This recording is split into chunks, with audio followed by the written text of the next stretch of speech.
இன்றே டவுன்லோட் செய்து உங்கள் ஃபேவரட் ஷோக்களை என்ஜாய் பண்ணுங்க. இவனை மட்டும் நீங்க என்ன இன்டர்வியூ பண்ணியா வேலைக்கு எடுக்க போறீங்க? இங்க பாருங்க, இவரு கோவிந்த், என் க்ளோஸ் ஃப்ரெண்டோடைய பிரதர். அவங்க ஃபேமிலி ரொம்ப கஷ்டத்துல இருக்காங்க.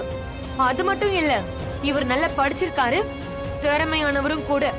அதுக்கு தான் இந்த வேலையை நான் அவருக்கு போட்டு கொடுத்தேன். நீங்க இந்த கதிருக்கு வேற எங்கேயாவது வேலையை வாங்கி கொடுங்க. இங்க பாரு, அதெல்லாம் நீ சொல்ல வேண்டிய அவசியம் இல்ல. என்ன பண்ணணும்னு எங்களுக்கு தெரியும். என்ன இங்க பஞ்சாயத்து?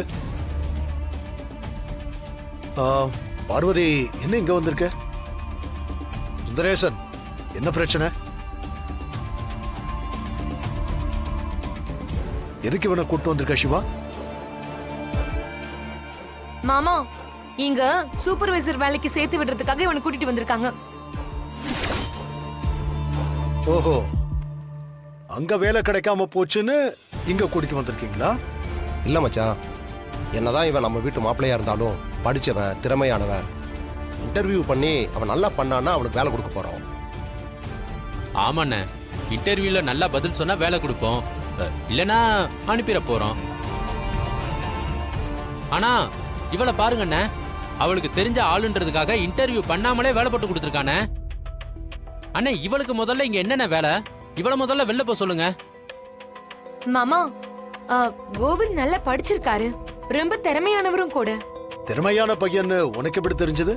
சொல்லு, திறமையான பையன்னு எப்படி தெரிஞ்சது? இன்டர்வியூ பண்ணி தான் வேலைக்கு எடுக்கணும்.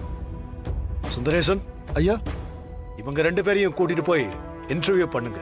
யார் நல்லா பதில் சொல்றாங்களோ அவங்கள வேலைக்கு எடுத்துக்கலாம். சரியா? சரிங்க ஐயா. பாருங்க, இவனை இவங்க கூட்டிட்டு வந்தாங்கன்னோ இல்ல இவரு பார்வதிக்கு தெரிஞ்சவர்கிறதுனாலயோ யாருக்கும் எந்த சலுகையும் கிடையாது. சரிங்க ஐயா. இவங்க ரெண்டு பேருமே சரியா பண்ணலனா ரெண்டு பேரையுமே வெளியே அனுப்பிடலாம். வேற நல்ல ஆளா பாத்துக்கலாம். கேள்விய கரெக்டா கேட்கணும். சரியா? சரிங்க ஐயா. சரிங்க ஐயா.